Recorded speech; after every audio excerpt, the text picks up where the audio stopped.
I just here unboxing a Telesin backpack, the GoPro or action camera mount. So I did another one. It's a metal clip. This one actually has the built-in action cam quick release plate already. A little bit hard to see there, but I'll put some links to it in the description so you can find it. I found it on Amazon. I'll open it up. There won't be much to this. It's a pretty simple, self-explanatory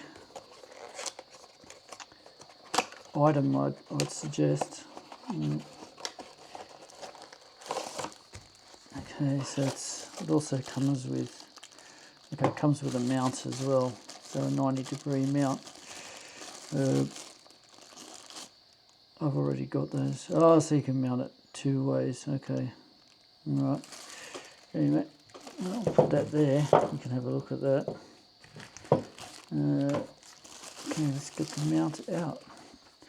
So yeah, looks quite good.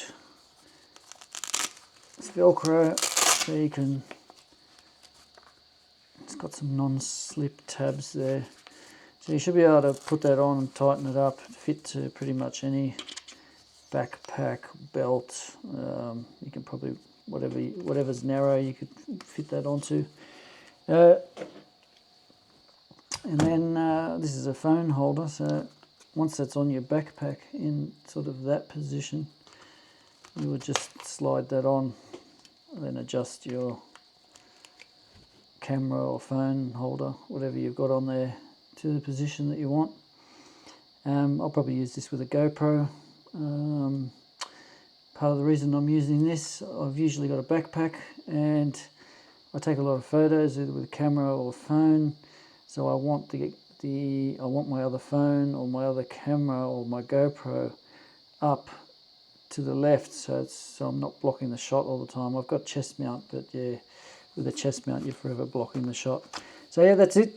If I come across anything negative or anything bad or something else that I need to say, I'll either put a comment and pin it, or I might make another video if there's something to really say. Thanks for watching. Catch you in the next one.